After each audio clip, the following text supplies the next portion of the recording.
All right, folks, we're back. I'm your host, BKP. Good morning from the office. And let me tell you what we're doing here at our 9 o'clock hour. I told you yesterday that today and tomorrow we're dedicating the 9 o'clock hour to the 2019 Georgia legislative session. Thursday is crossover. We won't get into the details of what that means, but it's a very important week. And joining us now, D.A. King. D.A. is a nationally recognized authority on immigration and the president of the Dustin Inman Society and also a publisher for immigrationpoliticsgeorgia.com. Mr. King, welcome to the show. Good morning, Brian. Thank you very much, sir. Always a pleasure to be on your broadcast. I tell you what, like I said, we're keeping up. We got till Thursday crossover. We don't want to get deep in the weeds on that, explaining that, but you know that means between today and tomorrow and Thursday at midnight, the bills pertaining to immigration or anything surrounding that has to get crossed over to one chamber to the other. And you particularly talked to me yesterday, and I'm going to give you the floor on this, concerning SB 445, and that bill is from last year. Would you explain to our audience what it is about that bill that you wanted to discuss this morning? I will, Brian, and I appreciate the opportunity. First, I have to go a little bit out of the way. I want people who are listening and watching to understand that, excuse me, the Washington Post has a headline today that explains that the border rush on our southern border from Central America will likely reach 100,000 individuals this month. So if it's not an emergency, I don't want to see what is an emergency. Regarding crossover day and this year and last year, I'm glad to have the opportunity to try and explain something that we describe as being in the weeds, because it's extremely complicated. But the simple version is that in 2006, the Georgia legislature passed a very worldwide covered immigration bill, partially regulating whether or not state contractors, state employees, state departments and cities and counties would have to require their contractors to use the federal E-Verify system. Our goal was to be sure that none of the official employers were hiring contractors who were hiring black market labor, and the E-Verify system cuts down on that. So we put this law into place, and I say we because I worked with Senator Chip Rogers on this bill for 6 months, and it went into law, and it said that contractors must present to a potential public employer, like the city of Ellijay or the city of Marietta or the county of Cobb or the Georgia Department of Transportation, before they can get the work, that they have to promise on an affidavit that they are using the E-Verify system.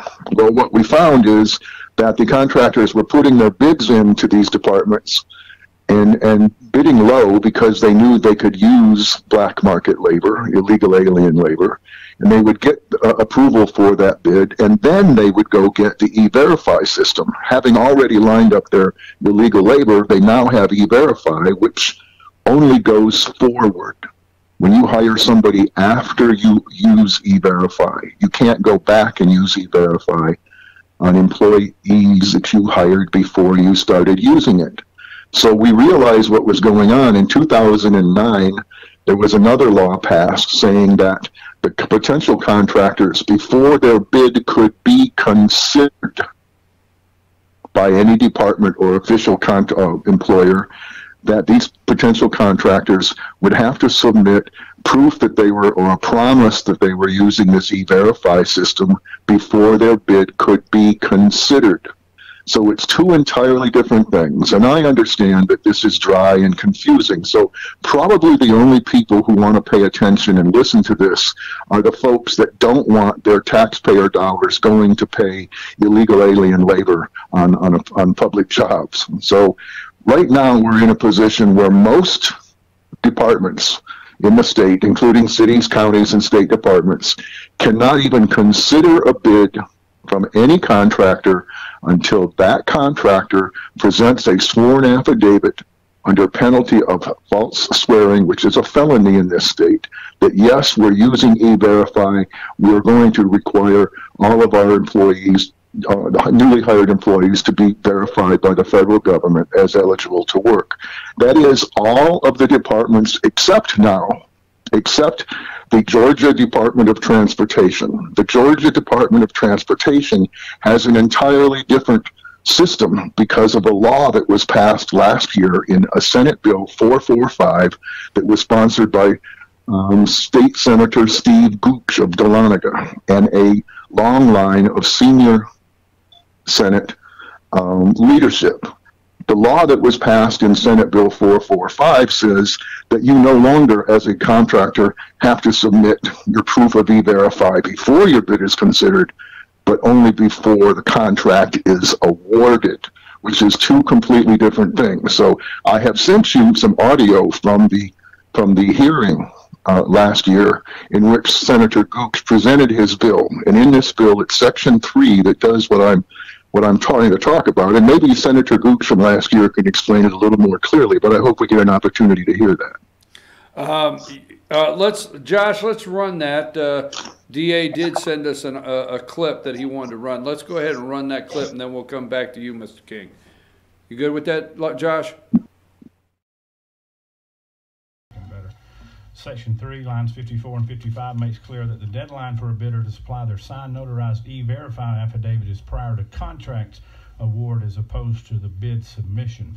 This has caused a problem with some of the contractors that submitted their E-Verify affidavits, but they didn't reach to the department either by mail or by other means of delivery in time for the bid deadlines, and therefore they were disqualified from bidding on the work.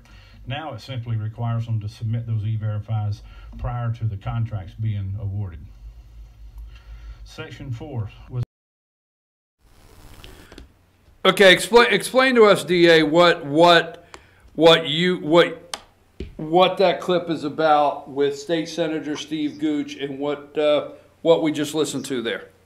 Okay, I didn't know it was playing. Forgive me, I couldn't hear it on my end. But what that was, what was the Senate Transportation Committee last February, I believe, in which Senate Bill 445 was presented, sponsored by Senator Gooch, in which Steve Gooch, the senator, explains what Section 3 does. And he simply is explaining to the room and the committee everything that I just tried to explain. I hope I did as good a job as making it clear as Senator Gooch did. But essentially, the Georgia Department of Transportation asked Senator Gooch and the co-sponsors and the state Senate to change the law, to make a carve-out so that the Georgia Department of Transportation does not have to require their contractors to submit this E-Verify affidavit before their bid is considered, but only before they are awarded the contract. So it creates the same exact loophole that was in place in 2006 that was changed in 2009. So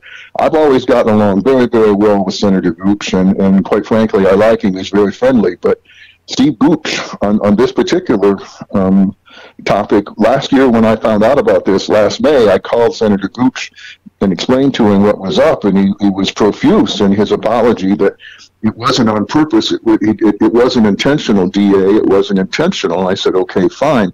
Let's make sure that we undo this damage, because right now GDOT has a different system which can be abused than the rest of the departments, and let's make sure we undo this next year, okay? Okay. And I also spoke to State Senator Mike Dugan, who is now the Senate Majority Leader. And all this is important stuff, folks. So I was told by both of those senators that this would be changed this year.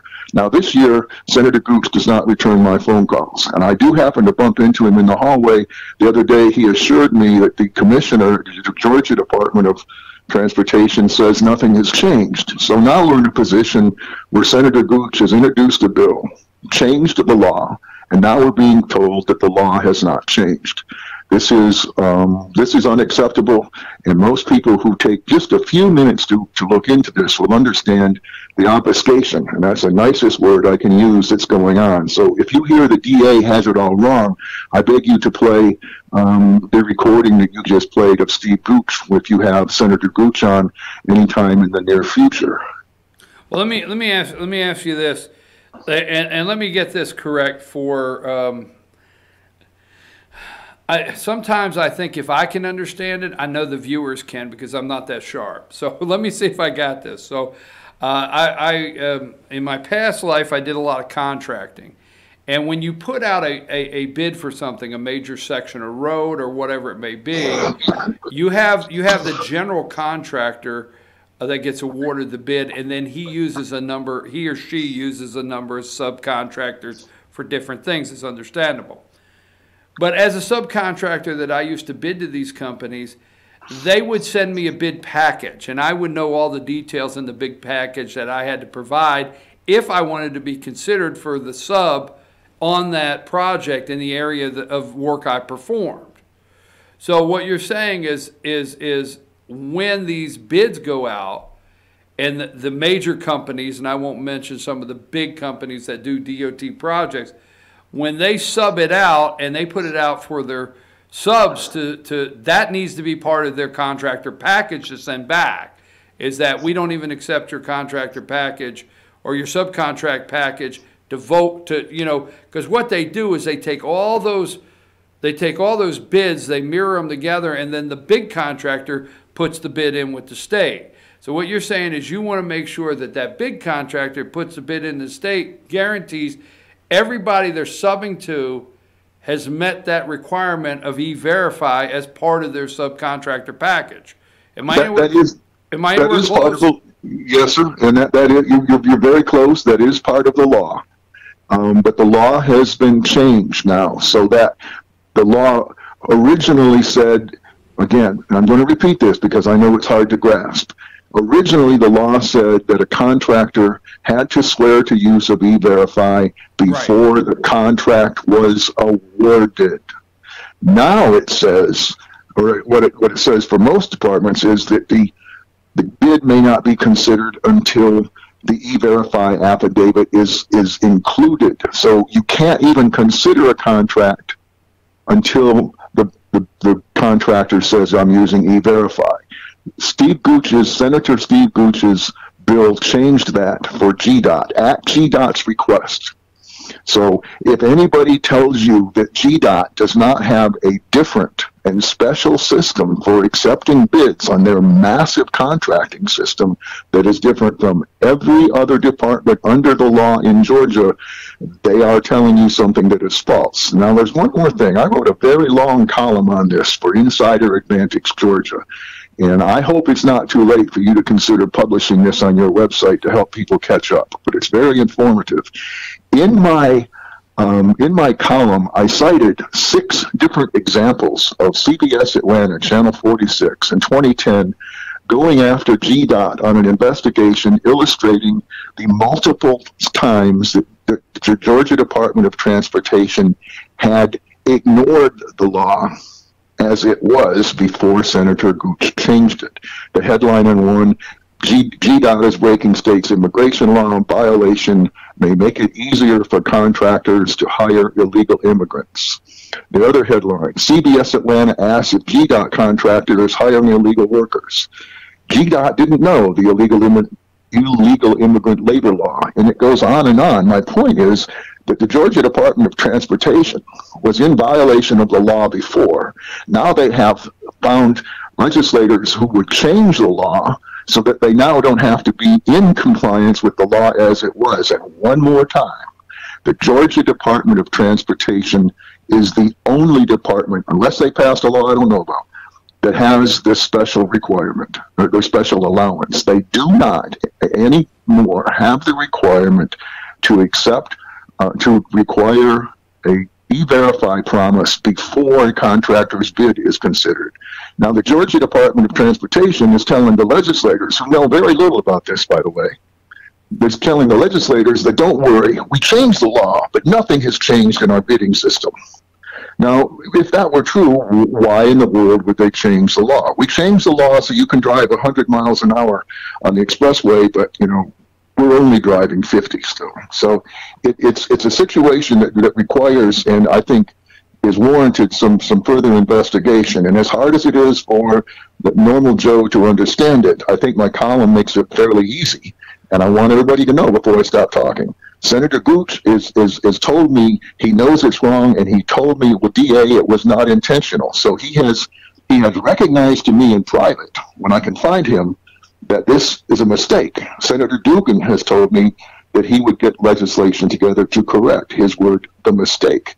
That has not happened. So what's not going to happen at crossover day is we're not going to see a bill come out of the Senate to correct this mistake from Senate Bill 445 last year from State Senator Steve Gooch. Let me ask you a question. Why would you think, and I mean, I know this question has maybe some speculation to it. Why would you think that? Why would you think that the Department of Transportation be the only ones in this situation? Why would you think that it's carved out for the Department of Transportation, the workaround in this law that seems obvious to you and I? But why do you think that, DA? Okay. Having been in the Capitol as literal furniture and worked in the back rooms that were formerly smoke filled, I can tell you exactly, because they can. The Georgia Department of Transportation, like all official departments down there, it has a lot of weight. They can get legislation passed. So if you have a Senate Transportation Committee with senior legislators sponsoring the bill who are members of the Transportation Committee, and the GDOT lobbyist comes to you and says, we want to change this law, it's making it difficult, unpleasant, whatever reason for us to take our bids, we want this law changed, put this section in your bill and run it through. So that's exactly what happened. The danger here, folks, is that this is only the beginning of the deconstruction of the laws that we worked very, very hard to put in place to protect tax dollars from black market labor. GDOT will not be the last department to do this. If there's not already legislation pending on I don't know about, there will be legislation to do this for another department or maybe change the law altogether. Right now, the original law is still in place. It's just that GDOT got a special workaround from that law. And their reasoning is the law that we did in 2009 clearly says that all documents pertaining to the bid process may be sent electronically. All documents may be sent electronically. Well, the Georgia Department of Transportation, without telling anybody, they simply said, well, no, we want this affidavit that has to come in. We want that to come in a hard copy. So you can send us your bid via email, but you're going to have to snail mail or hand deliver a hard copy of this notarized affidavit. Well, that's not what the law requires. That's what GDOT decided they would require. So from their own special interpretation of the law, their own individual requirement in their department, because they won't accept a hard copy of the affidavit when the bid is emailed, they're saying that their own special carve-out delays the system, so let's change the law to match our special system because we were ignoring the first law. It's convoluted, I know. So I'm going to say it again. The only people who are probably going to care about following this or asking Senator Gooch about this are the people who care whether or not their taxpayer dollars can or will go to pay black market labor on Georgia Department of Transportation projects. And I assure you, if you read my column, you will see 5 or 6 examples of this already happening where GDOT has ignored the law before they changed it and found contractors hiring black market labor on multiple projects on our road system. DA, before we close, I want to close, but I want to give you another minute here. Is there any other immigration policy, law, or things of concern that you'd like to share with our audience? Anytime I get you on here, I like to, get our audience as much information as possible. And I know this is exactly what you do on a daily basis. So anything else you want to share with the audience before we go? There is, yes, sir. And thank you, Brian. Right now in the Georgia House is House Bill 202. And it's a one-page, very simple to explain bill that simply says that the Georgia Department of Corrections, our prison system, would be required to publish a public quarterly report about the number of non-citizens in our prison system, along with their immigration status, their home countries, the crimes that they have been convicted of, and what percentage of total prison population is represented by non-citizens and thereby illegal aliens included in that group. Now, that bill should have been an automatic. It should have been policy to begin with. But the requirement that the public be allowed to know every 3 months how many non-citizens are on our prison system and how many of those people are illegal aliens is being fought tooth and nail under the Gold Dome. It is now stuck in the House Rules Committee because the chairman, a man named Jay Powell from Big Ag, South Georgia, has refused to let this bill go to the House floor for a vote. If it goes to the House floor, it will pass. And if it goes to the House floor and passes, it will pass the Senate and become law. Right now, House Bill 202 is being held prisoner in the House Rules Committee headed by Chairman Jay Powell. If anybody wants to call down to the Capitol to Representative Jay Powell's office, I will come wash their car. You know, I sometimes I get confused. I guess sometimes things are too simple for me. I live a simple life, and I think it's our right to know, and I think it's public information. And I think if we want to know, we have the right to know, and I think they should publish that every 90 days to let us know our tax dollars are being spent to house illegals and which ones and what they're in there for. So, hey, you know, on face value, I got to tell you, I support that. And it's just, to me, I don't know, our taxpayer money supporting these illegals. Now, I'm out of time, so I don't want to get started. I appreciate it, Brian. It's always a pleasure. The last thing that legislators and the people who run Georgia want citizens to know is any part of the cost of illegal immigration. I look forward to hearing what Senator Gooch has to say, and I hope that you'll play his own recording for him if you ever have him on a show.